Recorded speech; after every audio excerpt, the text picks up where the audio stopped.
Hello students. Class 10 science की 200 most important question series में आपका मोस्ट वेलकम है। इस सीरीज़ का एक ही एम है, आपको एग्ज़ाम में आने वाली क्वेश्चंस के लिए कम्प्लीटली रेडी करना। ये 200 क्वेश्चंस रेंडमली नहीं लिया गया है। ये question previous year NCERT line by line और बोर्ड पैटर्न को एनालाइज करके सिलेक्ट किया गया है। हर क्वेश्चन के साथ मैं आपको सिर्फ आंसर नहीं बल्कि उसके पीछे अंडरस्टैंडिंग लेवल समझाऊंगा। साथ में जो क्वेश्चंस का जो पैटर्न होता है वो आपको समझने में हेल्प करेगा। अगर आप इस सीरीज़ को ऑनेस्टली फॉलो करते हो ना, तो एग्ज़ाम हॉल में कोई क्वेश्चंस नया नहीं लगेगा। तो वीडियो को पूरा देखिए, पूरा इसका प्लेलिस्ट अपलोड किया हुआ है, आप लोग वन बाय वन करके देखिए। तो आज का पहला मतलब सेशन जो है आपका फिजिक्स का इलेक्ट्रिसिटी चैप्टर का मोस्ट इंपॉर्टेंट क्वेश्चन है, तो उसको हम लोग देखते हैं हम लोग क्या क्या आज हम लोग डिस्कस करने वाले हैं। ठीक है, तो आपका इलेक्ट्रिसिटी में पहला क्वेश्चन हम लोग देंगे। पहले एक बार स्लाइड, पहले स्टेट ओम्स लॉ को देखेंगे हम लोग। ठीक है, किसको देखेंगे? ओम्स लॉ को। ये भी इलेक्ट्रिसिटी का मोस्ट इंपॉर्टेंट क्वेश्चन है। रेजिस्टेंस को देखेंगे, फैक्टर इफेक्टिंग रेजिस्टेंस किस किस पे रेजिस्टेंस डिपेंड करता है उसको देखेंगे। एसआई यूनिट देखेंगे, रेजिस्टेंस का डिफाइन 1 ओम को हम लोग देखेंगे।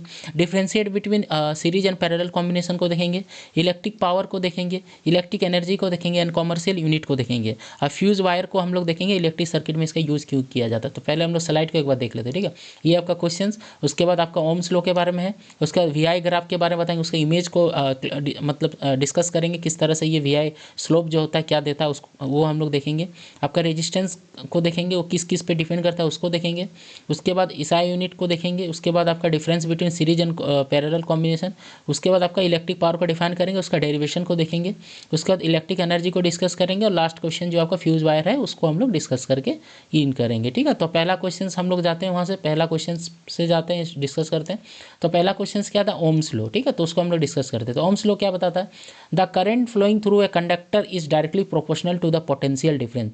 जो आपका करंट होता है, जो आपका करंट होता है वो आपका डायरेक्टली प्रोपोर्शनल होता है किसके? पोटेंशियल डिफरेंस के। मतलब जो करंट होता है वो आप डायरेक्टली प्रोपोर्शनल होता है किसके? वोल्टेज के। या फिर इसको हम लोग इस तरह से भी लिख सकते हैं, V is directly proportional to electric current. ठीक है, ये चीज़ बताता है कौन? Ohm's law. मतलब जितना वोल्टेज बढ़ेगा उतना करंट बढ़ेगा। ठीक है, मतलब ये प्रोपोर्शनल मतलब क्या होता है? एक क्वांटिटी के साथ दूसरा क्वांटिटी भी क्या होना, मतलब इंक्रीज करना या डिक्रीज करना। और दोनों के बीच का जो रिलेशन होता है वो आपका डायरेक्टली होता है। मतलब एक अगर बढ़ रहा तो दूसरा बढ़ेगा, एक अगर घट रहा तो दूसरा घटेगा। ठीक है, तो ये ओम्स लॉ बताता है। तो उसका अगर इंग्लिश में हम लोग डेफिनेशन देखते हैं जो आपको कॉपी में लिखना होगा, the current flowing through a conductor is directly proportional to the potential difference.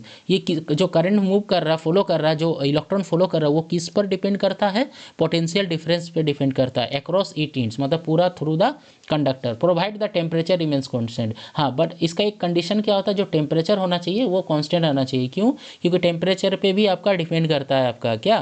Current. ठीक है, तो टेम्परेचर आपका कॉन्स्टेंट रहना चाहिए। ठीक है, उसके बाद आपका ये मैथमेटिकली एक्सप्रेशन क्या है? देखिए, v directly proportional to R, और वही अगर आपका प्रोपोर्शनल कांस्टेंट को अगर रिमूव करते हैं तो आपका क्या आता है? आपका यहाँ पर एक कांस्टेंट आता है जिसको बोलते हैं आर। क्या बोलते हैं? आर। क्या बोलते हैं? आर। ठीक है, ये आर जहाँ क्या होता है? रेजिस्टेंस होता है। क्या होता है? रेजिस्टेंस। ये आर जो होता है आपका रेजिस्टेंस होता है। ये प्रोपोर्शनली कांस्टेंट होता है। जैसे हम लोग किसी भी प्रोपोर्शनलिटी होता है तो हम लोग मैथ में क्या लिखते हैं? के लिखते हैं, के आई। तो ये के जगह पर आपका क्या लिखना है हम लोग को? इसमें इलेक्ट्रिसिटी में आर लिखना है। क्या लिखना है? आर। और आर जो होता है वो क्या होता है? रेजिस्टेंस होता है। क्या होता है? रेजिस्टेंस। तो हम लोग देख ले, V potential difference across the conductor, current through a conductor I. R क्या होता है? Resistance of the conductor. बाद में इसका क्वेश्चन भी लिया गया कि रेजिस्टेंस जो होता है वो फैक्टर मतलब किस किस फैक्टर पे डिपेंड करता है उसको भी हम लोग डिस्कस करेंगे। तो ओम्स लॉ को हम लोग अच्छी तरीके से देखें।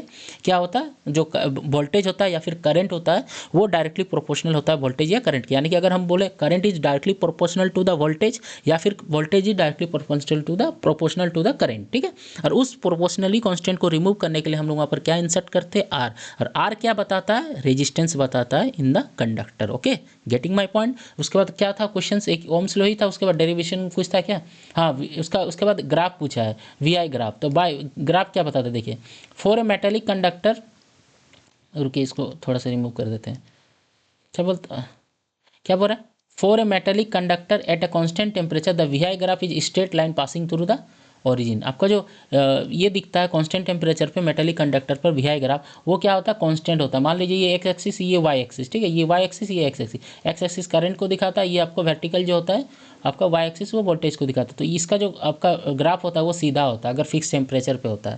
तो ये जो सीधा होता है या फिर स्लोप बोलेंगे इसको, यही बताता है आपका क्या, रेजिस्टेंस को बताता है। किसको बताता है, रेजिस्टेंस। इसको इमेज में हम डिस्कस करते हैं, ठीक है। तो स्लोप ऑफ द लाइन क्या बताता है, रेजिस्टेंस। मतलब कोई भी स्लोप हो, अगर मान लीजिए ये स्लोप है आपका, मान लीजिए ये स्लोप है, तो हर स्लोप में क्या बताएगा, रेजिस्टेंस बताएगी। ये जो स्लोप होता है ये रेजिस्टेंस को बताता है, ठीक है। तो समझ में आ गया आपको तीनों कंडीशन। फिर अभी हम लोग उसको प्रैक्टिकली समझते हैं इमेज के थ्रू। देखिए ये आपका पेन को चेंज करते, रुकिए रेड, ठीक है। ये देखिए ये आपका भी वोल्टेज और ये आपका करंट, ठीक है। क्यों दोनों को लिया गया, क्योंकि वोल्टेज और करंट दोनों क्या होते हैं, प्रोपोर्शनल होते हैं, ठीक है। ये करंट का ग्राफ है, ठीक है, एक्स एक्सिस पे, ये वाई एक्सिस पे, ये एक्स एक्सिस पे। तो ये जो स्लोप हम लोग को मिलता है ये क्या दिखाता है, आपका रेजिस्टेंस को दिखाता है। किसको दिखाता है, रेजिस्टेंस को। और एक चीज़ हम थोड़ा सा बताते रहे, जितना स्लोप ज़्यादा होगा रेजिस्टेंस उतना ज़्यादा होगा। मतलब अगर हम लोग यहाँ अगर मान लीजिए ये स्लोप होता तो अब इसके साथ जो एंगल होता, अब ये इनिशियल एंगल था, अब देखिए इसका एंगल बढ़ गया, मतलब रेजिस्टेंस भी बढ़ गया। मान लीजिए इसको और ये करते तो इसके साथ भी एंगल क्या हो जाता है, इंक्रीज हो जाता है। और हम स्लोप को बढ़ा देते, अगर इसके साथ कर देते तो ये रेजिस्टेंस भी क्या होता है, इंक्रीज कर जाता। तो मतलब वो किस पे डिपेंड करता है, आपका उस स्लोप पे डिपेंड करता है, उस ग्राफ का, ठीक है। हम लोग डिस्कस कर लिए तो इसको इरेज कर देते हैं। तो ये होता है नॉर्मली क्या, आपका वी आई ग्राफ। क्या होता है, वी आई ग्राफ, ठीक है। तो देख लिए हम लोग क्या होता है इसको, ठीक है। तो ये आपका वोल्टेज, ये आपका करंट। वोल्टेज जब जब बढ़ेगा आपका करंट भी बढ़ेगा, दोनों के साथ रिलेशन है, ठीक है। देखिए इस तरह से आपका स्लोप जो होगा वो आपका ओरिजिन से पास करेगा, ठीक है। देख लिए हम लोग क्वेश्चंस को। उसके बाद सेकंड क्या, define resistance right factor. Resistance को डिफाइन करना और किस किस पे डिपेंड करता है उसको देखना है, ठीक है। तो रेजिस्टेंस क्या होता है, तो resistance of a conductor is the property due to which it oppose the flow of electric current. देखिए ये क्या होता है रेजिस्टेंस, अगर मान लीजिए किसी कंडक्टर से करंट मूव करता है, यानी कि इलेक्ट्रॉन मूव करता है, उस इलेक्ट्रॉन को अगर कोई ऐसा ऑब्स्टिकल, मतलब ऐसा सब्सटेंस जो उसको रोकता है, उस इलेक्ट्रॉन के मूविंग को स्टॉप करने का कोशिश करता है, स्लो करने का कोशिश करता है, तो वही होता है उस मटेरियल का रेजिस्टेंस। समझ में आ गया आप लोगों को। तो रेजिस्टेंस कोई नया चीज़ नहीं है, ये आपका बताता है कि उस कंडक्टर में जो इलेक्ट्रिसिटी यानी कि इलेक्ट्रॉन का जो मूवमेंट है उसको वो कितना रोक पा रहा है, ठीक है। मतलब क्यों, मतलब रोक रहा है ना, मतलब वो आपका क्या हो रहा है, करंट जो हो रहा है, करंट जो मतलब इलेक्ट्रॉन जो मूव कर रहा है उसको कितना वो रोक पा रहा है, वो होता है उसका प्रॉपर्टी, किसका, रेजिस्टेंस का, ठीक है। तो रेजिस्टेंस को आप लोग बोर्ड में क्या लिखिएगा एग्जाम में, resistance of a conductor is the property due to which it oppose the flow of electric current. ये अपोज करता है किसको, इलेक्ट्रिक करंट को, ठीक है। इसका जो इसको मेजर किस में किया जाता है, ओम में किया जाता है, ठीक है। हम आप लोग जानते हैं न्यूमेरिकल में भी इस तरह से लिखते हैं जिसको ओम बोला जाता है। क्या बोला जाता है, ओम बोला जाता है, ठीक है, ओम। सिंबल इसका क्या होता है, आर। क्या होता है, सिंबल आर, ठीक है। मतलब रेजिस्टेंस को देखिए यहाँ पर भी लिखिए, सिंबल इसका क्या होता है, आर होता है, ठीक है। फैक्टर इफेक्टिंग रेजिस्टेंस, रेजिस्टेंस किस किस पे डिपेंड करता है उसको हम लोग देखेंगे, ठीक है। फैक्टर इफेक्टिव, तो क्या होता है, the resistance of a conductor depends on, किस किस पे डिपेंड करता है। तो उससे पहले हम लोग मैथमेटिकली एक्सप्रेशन को देखते हैं। जो आर होता है आपका, वो आपका क्या होता है, रो एल बाई ए होता है, ठीक है। रो क्या बताता है बाद में बताएंगे, इसके लिए भी ये होता है आपका रेजिस्टिविटी। क्या होता है, रेजिस्टिविटी, क्या होता है, रेजिस्टिविटी, ठीक है। ये आपका रेजिस्टिविटी होगा। ये होता है लेंथ ऑफ द कंडक्टर। क्या होता है, लेंथ ऑफ द कंडक्टर, ठीक है, लेंथ ऑफ द कंडक्टर। ये क्या होता है, area of cross sectional, area of cross section, मतलब जो कंडक्टर है, जो सिलिंड्रिकल कंडक्टर है आपका, मान लीजिए ये आपका अगर कंडक्टर है तो इसका एरिया कुछ होगा, ठीक है, इसका एरिया है, ठीक है, इसका कुछ ना कुछ लेंथ होगा। तो इस पे डिपेंड करता है आपका रेजिस्टेंस, ठीक है। लेंथ ज़्यादा तो रेजिस्टेंस ज़्यादा, ठीक है। और अब बताएंगे ये रेजिस्टिविटी, ये जो प्रोपोर्शनली कांस्टेंट होता है उसको रिमूव करके हम लोग रेजिस्टिविटी लिखते हैं, ठीक है। इसको बाद में हम लोग डिस्कस करेंगे ये रेजिस्टिविटी क्या होता है, जिसको हम लोग रो से डिनोट करते हैं, ठीक है। तो हम लोग फैक्टर इफेक्टिंग देख लिए किस किस पे डिपेंड करता है। तो पहला हम लोग देख लिए, देखिए ये अच्छा से इसको इमेज तो बना रहे, रुकिए इसको मिटा देते हैं और एक अच्छा से इमेज बनाते हैं। एक मिनट, ठीक है। ये मान लीजिए कोई कंडक्टर है, इसका कोई लेंथ है, ठीक है, ये लेंथ है इसका। तो ये इससे इलेक्ट्रॉन मूव करेगा, क्या मूव करेगा, इलेक्ट्रॉन मूव करेगा। क्यों मूव करेगा, क्योंकि करंट फॉलो करेगा। और करंट क्यों फॉलो करता है, क्योंकि हम लोग वोल्टेज देते हैं, प्रोवाइड करते हैं, पोटेंशियल डिफरेंस क्रिएट होता है, जीरो से कुछ इंप्रूव मतलब कुछ इंक्रीज करता है पोटेंशियल डिफरेंस, तब वो कहाँ से क्या होता है, इलेक्ट्रॉन मूव करता है, फ्री इलेक्ट्रॉन, ठीक है। तो हम आप समझ गए, ये जो लेंथ है, लेंथ पे भी रेजिस्टेंस डिपेंड कर रहा है, ठीक है। जितना लेंथ होगा उतना करंट दूर डिस्टेंस आपको कवर करना पड़ेगा, तो करंट को वो ज़्यादा ऑब्स्टेक कर पाएगा, ठीक है। उसके बाद क्या हो गया आपका, resistance directly proportional length of the conductor, long wire more resistance, मतलब जितना ज़्यादा वायर लंबा होगा उतना ज़्यादा उसका रेजिस्टेंस होगा। मान लीजिए ये एक वायर है, इसका मान लीजिए ये 2L लेंथ है, ठीक, क्या है 2L लेंथ है, तो इसका ज़्यादा रेजिस्टेंस होगा, इसका ज़्यादा रेजिस्टेंस होगा, इसका कम रेजिस्टेंस होगा। क्यों? क्योंकि इसका जो लेंथ होगा वो ज़्यादा है, क्या है, ज़्यादा है, ठीक है। तो और इसके बाद क्या, area of cross sectional area, मान लीजिए इसका एरिया 2 मीटर स्क्वायर है, मान लीजिए सपोज दैट, और इसका एरिया मान लीजिए आप 4 मीटर स्क्वायर है, तो रेजिस्टेंस जो होगा इसमें ज़्यादा होगा, किसमें, इसमें। क्यों? क्योंकि एरिया नहीं, सॉरी थोड़ा सा के लिए हम लोग मतलब एरिया बढ़ने से रेजिस्टेंस डिक्रीज होता है। क्यों?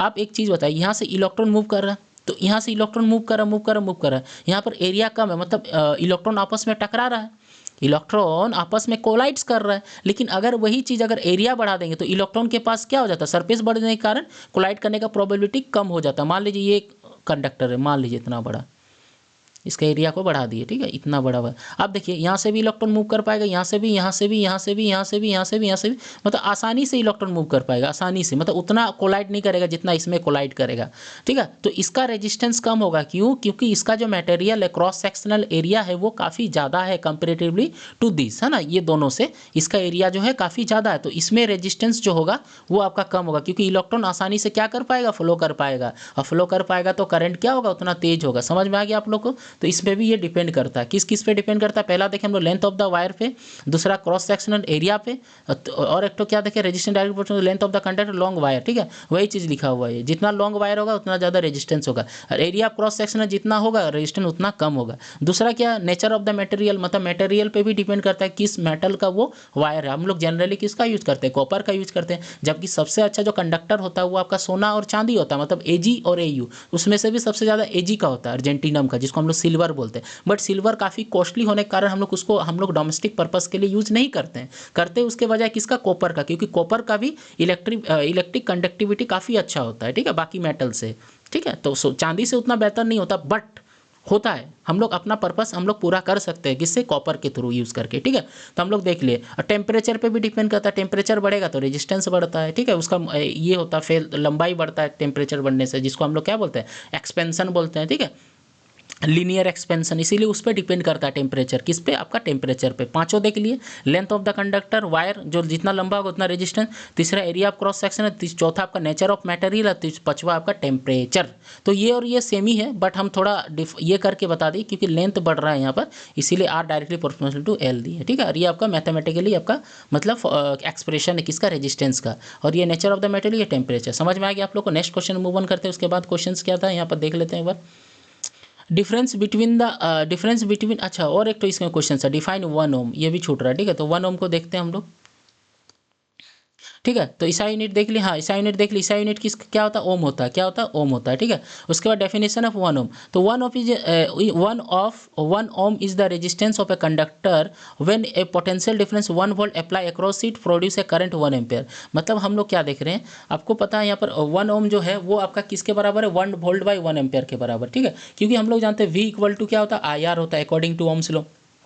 तो हम लोग को आर को निकालना है, तो आर इधर हो जाएगा तो भी आपका न्यूमरेटर में रहेगा, और यहाँ पर आपका करंट नीचे में आ जाएगा। अब वी का यूनिट क्या होता है, वोल्ट होता है, तो 1 वोल्ट इक्वल टू 1 एम्पायर, आई क्या है करंट, और उसका यूनिट क्या होता है, एम्पेयर होता है। तो क्या बोल रहे हैं यहाँ पर, आपका 1 ohm is the resistance, 1 ohm जो रेजिस्टेंस था वो क्या होता है कंडक्टर में, when a potential difference 1 volt, मतलब पोटेंशियल डिफरेंस 1 वोल्ट अप्लाई करते हैं to a produce a current 1 ampere through it. मतलब अगर पोटेंशियल डिफरेंस अगर 1 वोल्ट अप्लाई करते हैं तो करंट भी 1 एम्पेयर वो शो करता है, उसी को बोला जाता है 1 ओम, ठीक है। ये यूनिटरी मेथड से हम इसका डेफिनेशन को मतलब बताया आपको, ठीक है। V इक्वल टू आया, R इक्वल टू V आया, ये 1 वोल्ट बाई 1 एम्पेयर, मतलब किसी भी कंडक्टर में 1 वोल्ट आपका पोटेंशियल डिफरेंस है और उसमें 1 एम्पेयर करंट मूव कर रहा है, तो उन दोनों का जो रेशियो होगा वो 1 ओम के बराबर होगा, ठीक है। Thank you. उसके बाद नेक्स्ट क्वेश्चन में मूव ऑन करते हैं। आपका क्या था क्वेश्चंस, क्या था आपका, डिफरेंशिएट बिटवीन सीरीज, हाँ सीरीज और पैरेलल के बीच में डिफरेंस को देखेंगे, ठीक है। तो उसके लिए देखिए आपका क्वेश्चंस जाते हैं। The series resistors are connected in to in, आपको पता है रेजिस्टर इसमें इन टू इन ये होता है, कनेक्टेड होता है। जैसे मान लीजिए ये एक सीरीज, ये एक वायर में, ये मान लीजिए ये पैरेलल में है, ठीक है, सॉरी सीरीज में, तो ये R1, ये R2, ये R3, ठीक है। तो ये सीरीज में इन टू इन कनेक्ट रहता है। इसमें क्या होता है, register connect across the same 2 point, ये आपका ये पाथ में नहीं होता। मान लीजिए ये आपका, ठीक है, ये आपका ये हो गया, आपका ये हो गया, आपका फिर ये हो गया, ये आपका पाथ में ये नहीं होता, ठीक है, अक्रॉस द सेम 2 पॉइंट, ये 2 पॉइंट में मतलब ये रहता है, अपोजिट रहता है, ठीक है, इस तरह से मिल जाएगा, इसके बाद इस तरह से मतलब वो एक लाइन पे सीधा नहीं होता, इन टू इन नहीं होता, फिर ये जुड़ जाता है, ठीक है। तो ये R1 हो गया, मान लीजिए R2 हो गया, ये R3 हो गया, ठीक है। तो ये आपका सीरीज कनेक्शन, पैरेलल कनेक्शन में होता है, ये आपका सीरीज कनेक्शन में होता है। Same current through through the each resistor, जब आपका करंट होता है, आपको पता है सीरीज कनेक्शन में जो करंट होता है वो क्या होता है, सेम होता है, मतलब करंट का वैल्यू हमेशा इक्वल रहता है, ठीक है। और इसमें क्या रहता है, सेम पोटेंशियल डिफरेंस, मतलब मान लीजिए रेजिस्टेंस अगर पैरेलल में है, अब वोल्टेज उसमें क्या रहेगा आपका, क्या रहेगा आपका, सेम रहेगा, ठीक है, through out the conductor. Equivalent resistance क्या होता है आपका, जो सीरीज कॉम्बिनेशन होता है वो ग्रेटर देन लार्जेस्ट इंडिविजुअल। मान लीजिए आपका इक्विवेलेंट जो रेजिस्टेंस है, मान लीजिए 3-4 रेजिस्टेंस है, R1, R2, R3, R4, तो सबको अगर हम लोग सम करते हैं, R2, R3, ठीक है, प्लस R4, तो इसका जो इक्विवेलेंट रेजिस्टेंस आता है वो क्या आता है, काफ़ी ज़्यादा आता है, ठीक है। लार्जेस्ट इंडिविजुअल, मतलब इंडिविजुअल से सबसे ज़्यादा होगा जो आपका इक्विवेलेंट आएगा, ठीक है। इसमें क्या आता है, equivalent resistance is less than the smallest individual resistance. इसका जो इक्विवेलेंट रेजिस्टेंस होता है पैरेलल का, वो क्या होता है, लेस होता है, किसमें, स्मॉलेस्ट इंडिविजुअल रेजिस्टेंस है। मान लीजिए एक कोई R1 है, कोई R2 है, कोई R3 है, और इसके बाद हम लोग पैरेलल का निकालेंगे, 1/R1, 1/R2, 1/R3, जो इसका रेजिस्टेंस मतलब इक्विवेलेंट रेजिस्टेंस रहेगा वो किसी भी रेजिस्टेंस से क्या आएगा, कम आएगा, क्या आएगा, कम आएगा, जो इंडिविजुअल रहेगा, ठीक है। If one resistor break the entire circuit stopper, अगर मान लीजिए कोई कनेक्शन आपका सीरीज में है और वो रजिस्टर आपका अगर ब्रेक कर जाता है तो पूरा इंटायर सर्किट जो होगा वो स्टॉप हो जाएगा, मतलब वहाँ से करंट और मूव ही नहीं कर सकता है, ठीक है। बट इसमें क्या होता है, if one resistor break the other resistor continue, अगर कोई रजिस्टर एक को ब्रेक करता है तो बाकी काम होता है, क्यों, ये पैरेलल में होता है, इसका कनेक्शन इधर जाता है, इसका कनेक्शन इधर जाता है, ठीक है। उसके बाद क्या, used when high resistance is required, इसको कहाँ यूज़ किया जाता है, जब रजिस्टर हम लोग को ज़्यादा चाहिए, मतलब ज़्यादा कम करंट चाहिए हम लोग को, तब इसका यूज़ किया जाता है।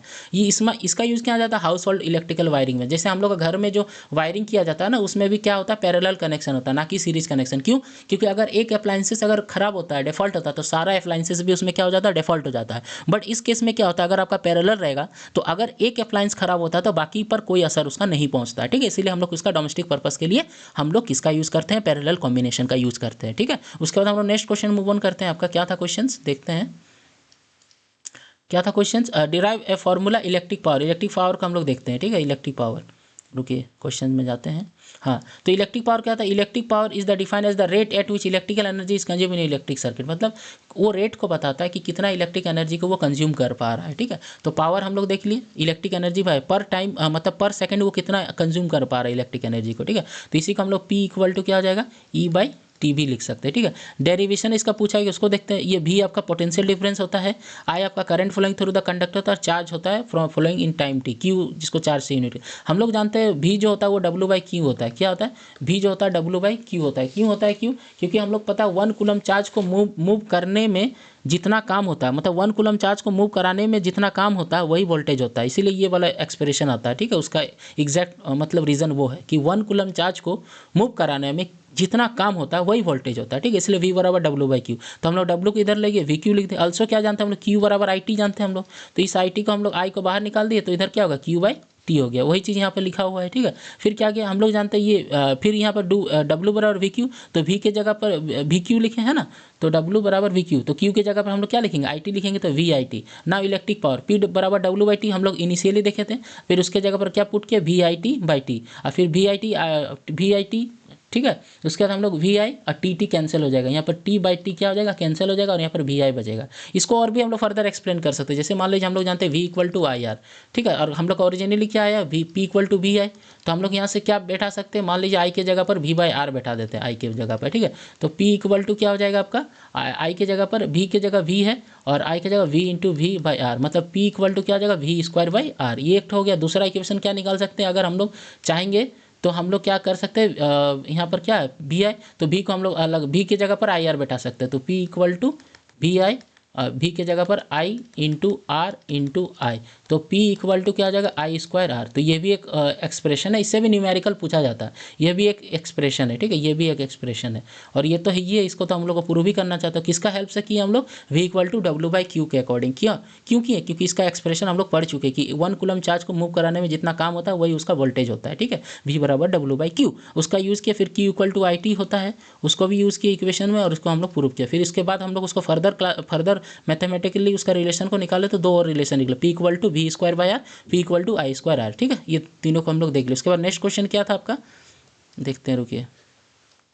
नेक्स्ट क्वेश्चन क्या था, इलेक्ट्रिक पावर हो गया। What is electric energy, right is commercial. Electric energy का डेफिनेशन पूछा गया, ठीक है। तो इलेक्ट्रिक एनर्जी क्या होता है, electric energy is the total electrical work done और energy consume by an electric appliances, मतलब कितना एनर्जी को वो कंज्यूम कर पा रहा है when an electric current flow through it for certain time, कुछ सर्टेन टाइम के लिए वो कितना ये कर पा रहा है। तो एनर्जी इक्वल टू क्या होगा, पी इंटू टी हो जाएगा, ठीक है। तो ये क्या दिखाएगा, ये इलेक्ट्रिकल एनर्जी को दिखाएगा, ठीक है। ये कितना आपका वो कंज्यूम कर पा रहा है electrical appliances in A when an electric current flow through it when a certain time, ठीक है, फॉर ए सर्टेन टाइम। ये दिखाता है आपका एनर्जी। एनर्जी मतलब कितना वो कंज्यूम कर पा रहा है इलेक्ट्रिक एनर्जी को, कौन, वो अप्लायंसेस जिस पर हम लोग क्या देते हैं, इलेक्ट्रिसिटी प्रोवाइड करते हैं। इसका कॉमर्शियल यूनिट क्या होता है आपको पता है, किलोवाट आवर, जिसको हम लोग 1 यूनिट बोलते हैं। तो the commercial unit electric unit of electric energy kilowatt hour, commercial non जो 1 यूनिट। आपको पता है 1 आपका जो किलोवाट आवर होता है ये 1 यूनिट के बार 1 यूनिट को अगर जूल में हम लोग कन्वर्ट करते हैं तो क्या होता है, 3.6 इंटू 10 का पावर 6 जूल होता है ना, 3.6 इंटू 10 का पावर 6 जूल होता है, ये 1 यूनिट के बराबर होता है, ठीक है। तो वो चीज़ हो गया आपका। कॉमर्शियल इसका क्या होता है, 1 किलोवाट आवर होता है, जो 1 यूनिट के बराबर होता है, ठीक है। समझ में आ गया आप लोगों को। तो नेक्स्ट क्वेश्चन मूव ऑन करते हैं। आपका क्या क्वेश्चन था आपका, why is fuse use in electric circuit, fuse use क्यों यूज़ किया जाता है इलेक्ट्रिक सर्किट में, ठीक है। तो हम लोग उसको देखते हैं। तो उसका क्वेश्चन क्या है आपको, why is fuse is in electric circuit, a fuse use as a safety device in an electric, ये आपका सेफ्टी डिवाइस का काम करता है। क्यों, क्योंकि जो होता है, मान लीजिए किसी भी सर्किट में अगर करंट का ज़्यादा कम हो जाता है, मतलब कोई भी सर्किट जो होता है उसका एक फिक्स आपका वोल्ट मतलब एम्पियर, मतलब वो फिक्स करंट को ही ये कर पाता है, मतलब झेल पाता है, या फिर वो उतना को वो मतलब यूज़ कर पाता है। मान लीजिए कोई सॉकेट है 2 एम्पेयर का और उस पर प्रोवाइड किया गया 4 एम्पेयर का करंट, तो वो तो ऑटोमेटिक है, वो वहाँ पर क्या होगा, शॉर्ट सर्किट होने वाला है। तो उसको हम लोग बचाने के लिए हम लोग उसकी जगह पर क्या यूज़ करते हैं, फ्यूज वायर यूज़ करते हैं। क्यों, क्योंकि फ्यूज वायर का मेल्टिंग पॉइंट काफ़ी कम होता है, रेजिस्टेंस काफ़ी ज़्यादा होता है। मेल्टिंग पॉइंट कम होने से क्या होता है, जैसे ही करंट उस लिमिटेशन से ज़्यादा बढ़ता है, यानी कि 2 एम्पेयर से अगर वो ज़्यादा बढ़ता है तो वो वायर जो होता है वो काफ़ी मेल्ट कम होता है, तो वो आपका जल जाता है, मतलब ब्रेक हो जाता है। और ब्रेक होने से क्या होता है, वो सर्किट जो होता है कंप्लीटली आपका क्लोज मतलब ओपन हो जाता है। ओपन यानी कि वो वहाँ से और करंट मूव नहीं कर पाता है, ठीक है। मतलब ये आपका क्लोज सर्किट था, ये आपका टूट जाता है तो क्या होता है, करंट आगे मूव नहीं करता है। तो उससे क्या होता है, अप्लायंसेस जो होता है, जहाँ पर अप्लायंसेस खराब होने का चांस रहता है, वो आपका क्या होता है, बच जाता है, माने हम लोग सेफ रहते हैं उससे, ठीक है। हो सकता है उससे फायर आग भी लग सकता है अगर मान लीजिए ज़्यादा वोल्टेज का करंट मूव कर रहा है तो उसमें, ठीक है।